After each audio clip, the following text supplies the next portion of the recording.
Bonjour, bienvenue à cette série de balados sur la paraidance. Aujourd'hui, on parle d'intervention dans les cliniques de premier épisode psychotique. Je suis avec Julie, travailleuse sociale, et Guillaume, paraidant. On commence tout de suite, sans plus attendre, avec ma première question. Quelle intervention tu es appelé à faire auprès des jeunes en clinique PEP?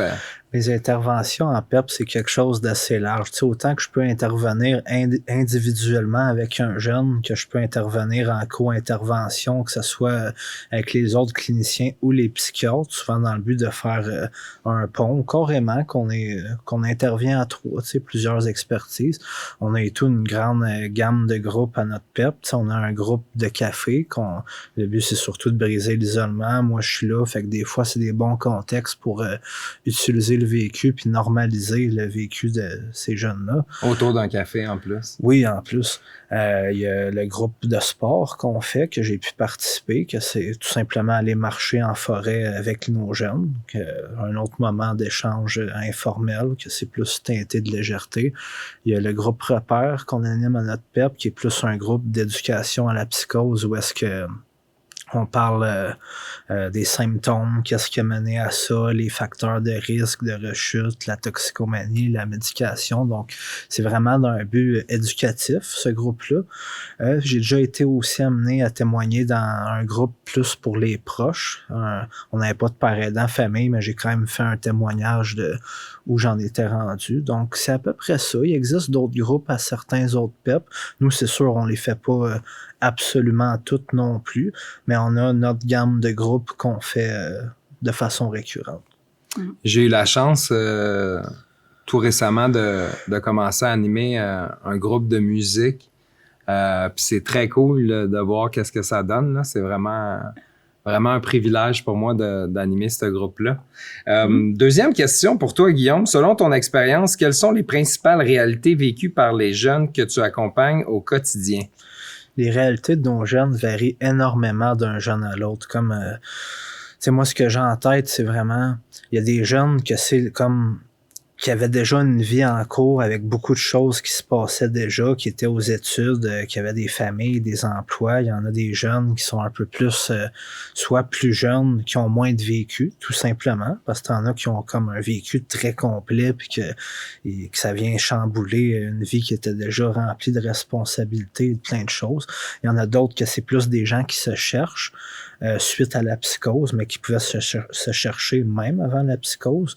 Il y a tous les gens issus de profils d'immigration et de choses comme ça qui peuvent quand même être dans un contexte très déstabilisant pour eux, être dans un pays que des fois ça fait juste quelques mois, quelques années qu'ils sont là, puis là, dans une situation de santé mentale dans un autre pays, donc ça, oui, c'est souvent ce que je vois.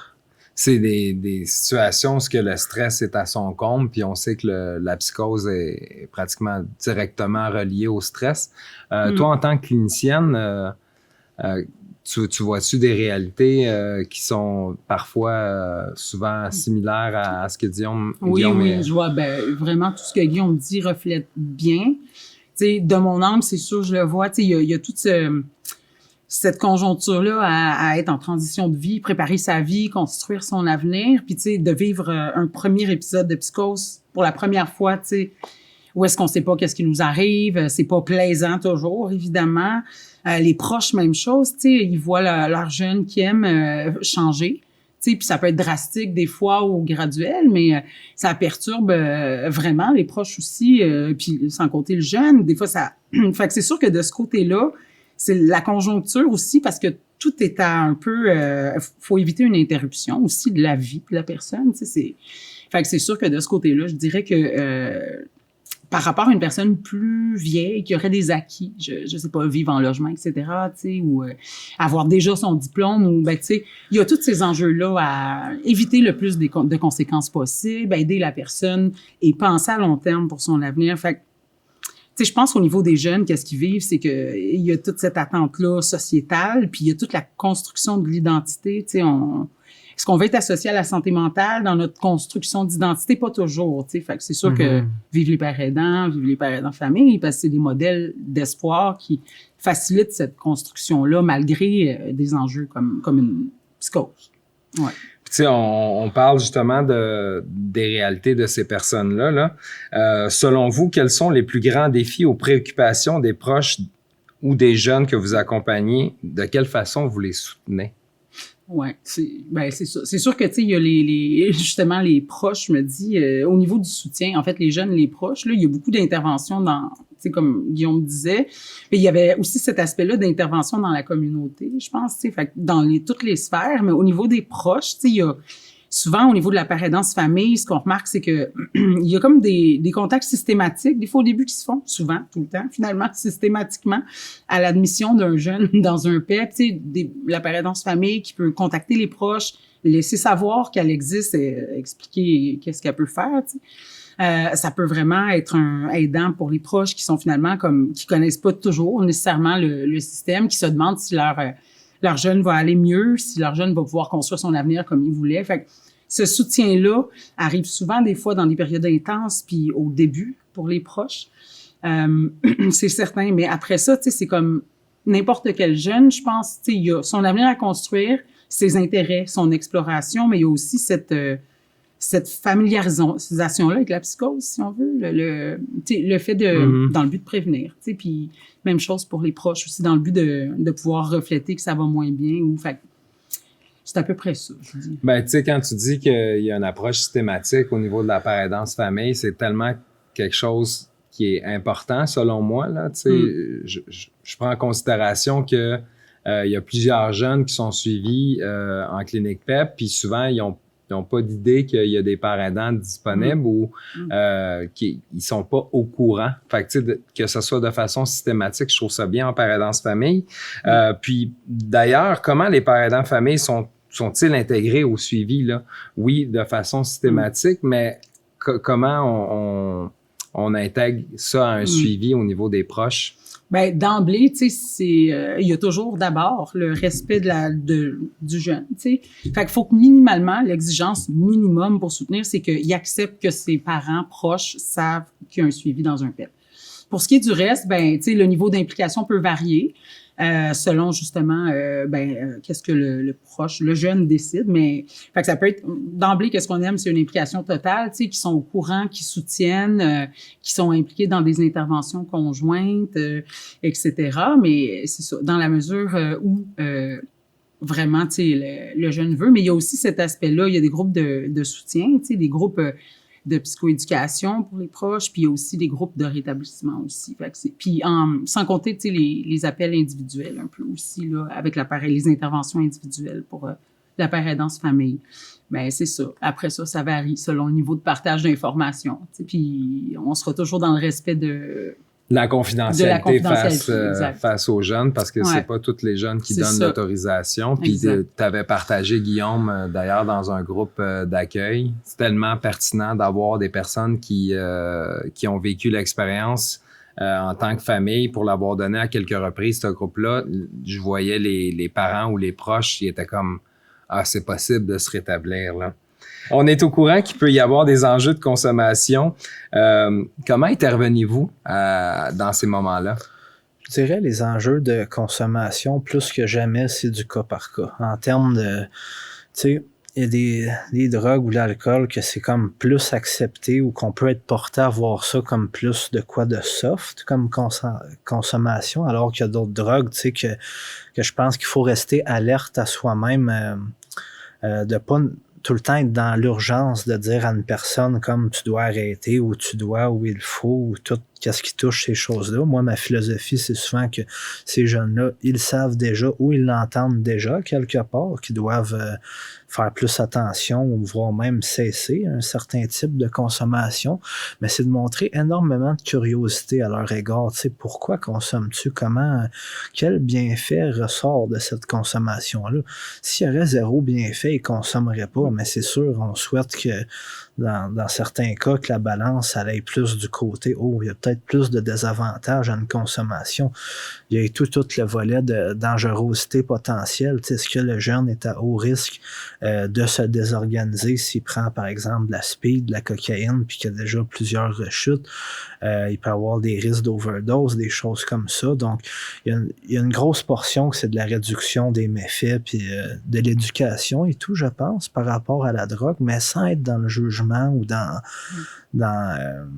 tu sais, pas donner des ordres, là, mais trop dans les conseils, trop dans les... Ça, être dans l'écoute, dans l'ouverture, surtout qui peuvent être portés à beaucoup s'auto-stigmatiser. Tu sais, je t'écoutais parler, puis tu parlais de semer peut-être une graine à savoir pourquoi cette personne-là consomme, qu'est-ce que ça y apporte, tu sais. Puis déjà là, tu sèmes des graines. Dans mon parcours, moi, c'est tellement pas linéaire, là. J'ai arrêté de boire à plusieurs reprises. J'ai arrêté la coke. Ensuite, des années plus tard, j'ai arrêté le pot.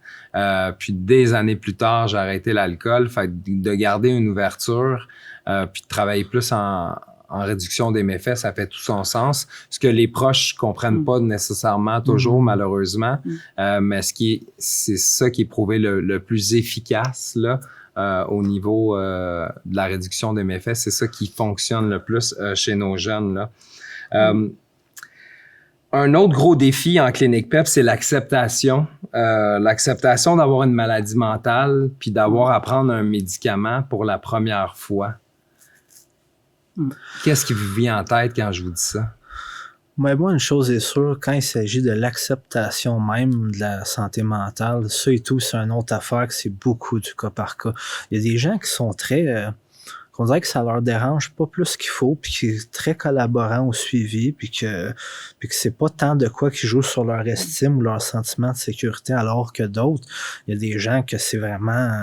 Ils s'auto-stigmatisent, ils aiment pas ça être associés à ça, ils aiment pas ça aller à des rendez-vous associés à ça, puis ils aiment pas ça tout ce qui touche en général à ça, tu sais, un peu un désir souvent de se distancer de tout ça pour le fameux retour comme avant et des choses de même.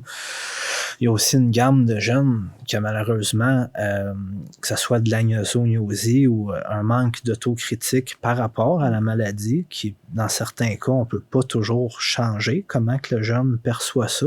Puis moi, je suis d'avis que c'est pas à moi de dicter à une personne tu es malade, donc tu dois ça. Moi, souvent, je vais aller dans qu'est-ce qui entoure la maladie, tu sais, ben, OK, c'est peut-être que t'es pas malade, mais est-ce que, par exemple, consommer moins, ça ferait que tu garderais tes jobs plus? Est-ce que ça ferait que tu serais moins à l'hôpital? Est-ce qu'une remise en action sociale, ça favoriserait, tu sais? C'est toujours du cas par cas dans des cas comme ça. C'est dans les... En tout cas, moi, ça m'est arrivé de passer un suivi de 3 ans sans nommer le mot psychose. Tu sais, ça va jusqu'à là, des fois, là. Donc, puis, tu sais, ça amène rien de bon de s'acharner à nommer psychose. C'est pas si fréquent, mais, tu sais, des fois, on peut y aller avec la souffrance, puis un peu comme Guillaume dit, tu sais, tout à côté de la psychose, toutes les interventions, on n'a pas besoin de rentrer ce mot-là, mais toutes les interventions autour sont bénéfiques pour la santé mentale, puis c'est... En tout cas, quand on est père aidant et travailleuse sociale, du moins, là, c'est sûr, psychiatre, mais en tout cas, bref, fait que, tout est bénéfique. On est capable de travailler sans avoir à faire passer ce morceau-là. Au niveau de l'autocritique, on parlait d'anosognosie, le déni. Dans le fond, là aussi, on peut quand même faire de quoi. La personne, elle veut des choses dans sa vie. Puis nous, on peut l'aider là-dedans. Puis tranquillement, ça peut arriver, mais les choses... L'acceptation se passe parfois, puis si elle se passe pas, mais ça change rien qu'au fait qu'on fait des interventions qui sont pro-santé, peu importe. Fait que moi, je m'arrêterais pas non plus à ça, là, mais... Si je pense au niveau de la médication, moi, ça fait partie de mon vécu. Je trouve que la médication a eu le dos large par rapport à mon rétablissement, puis je mettais beaucoup la faute du fait que j'étais amorphe sur la médication. Puis j'ai décidé de l'arrêter avec l'accord de mon psychiatre, bien sûr, mais quand même j'ai dû me retrouver réhospitalisé parce que c'était un de mes facteurs de protection, puis c'en est un encore aujourd'hui. Mais quand j'ai enlevé ce facteur de protection-là, je me suis désorganisé, puis j'ai fini hospitalisé. Mais aujourd'hui, moi, dans mes interventions, j'ai pas peur de le dire, tu sais, que il faut faut être patient. Des fois, c'est un ajustement au niveau de la médication. Des fois, c'est juste qu'on n'est pas assez en action. Puis c'est normal qu'il y ait une dépression aussi. On est au courant que souvent, après un épisode de psychose, il y a une dépression qui vient. Donc, c'est vraiment d'accompagner les personnes là-dedans pour qu'ils se sentent le mieux possible dans cette espèce de gros événement-là qui se passe souvent pour la première fois. Des fois, il faut le vivre. Hein? Des fois, il faut vivre ces expériences. Je pense. C'est dur d'empêcher une personne de l'essayer, puis cette personne-là pourrait se dire « Ah, si j'aurais dû essayer, arrêter la médication. Si elle le fait jamais, elle a toujours l'impression qu'il y a quelque chose qui reste. » Fait que ce test-là à faire, tu sais, qu'on veut donc éviter comme clinicien, comme intervenant, mais qu'en même temps, on comprend totalement, comme quand on a des jeunes ados qui veulent donc vivre leur leurs expériences là. Mais en bout de ligne, c'est un peu la même chose. Des fois, on veut l'éviter, mais des fois, ça permet à la personne de réaliser. Tu sais. Fait que c'est sûr que essayer de contrer ça, des fois, pas toujours, mais des fois, ça peut avoir plus de problèmes que de laisser la personne vivre son expérience puis sa prise de conscience. Tu sais, puis jamais le non-jugement de Guillaume, vraiment essayer de créer un lien, puis dans le non-jugement, là, puis être patient. Ma dernière question, comment adaptes-tu ton positionnement, Guillaume, dans tes interventions face à des jeunes pour qui c'est leur premier suivi en santé mentale? On sait que c'est souvent le cas en premier épisode de Psychotique. Comment tu adaptes ton suivi? Je pense que plus que jamais, c'est important de faire preuve d'une grande douceur puis d'une grande délicatesse par rapport à ces jeunes-là. Souvent, ils ont vécu une expérience parfois traumatique, une première hospitalisation en psychiatrie, des choses comme ça, une méconnaissance des services dans le cas si présent. Ça vient nécessairement, je pense, avec des craintes que le jeune peut avoir. Donc, je trouve que c'est important avec des jeunes comme ça, tu sais, de chercher à valider leur compréhension des services, d'être ouvert à recevoir tous les types de questions qu'ils peuvent avoir, puis montrer d'emblée qu'on a une grande ouverture, une grande flexibilité par rapport à comment qu'on les accueille dans leur expérience, un peu les modalités de rendez-vous qu'on leur donne aussi, toutes ces choses-là. Parce que, tu sais, ça vient pas avec un dépliant, tu sais, la gamme des services PEP, puis tout, qu'est-ce qu'on peut faire pour eux, tu sais, autant le père aidant que le reste des cliniciens. Donc, moi, une autre chose et tout que je trouve utile de faire avec ceux que je peux peut-être sentir une plus grande méfiance ou une plus grande crainte vis-à-vis du service, c'est en plus d'être rassurant, un peu faire, pas l'avocat du jeune, mais favoriser la collaboration entre le jeune et le psychiatre, que ce soit en disant est-ce que tu aurais une requête aujourd'hui, y a-tu quelque chose que je pourrais t'aider à formuler, tu sais, que tu aimerais aborder avec le psychiatre ou ton intervenant, des choses comme ça. Donc ça, c'est, je dirais, mon go-to par rapport à ce type de scénario-là. Ben, merci à vous deux. Puis je vous laisse avec un mot que Guillaume a mentionné il n'y a pas si longtemps que ça. Douceur.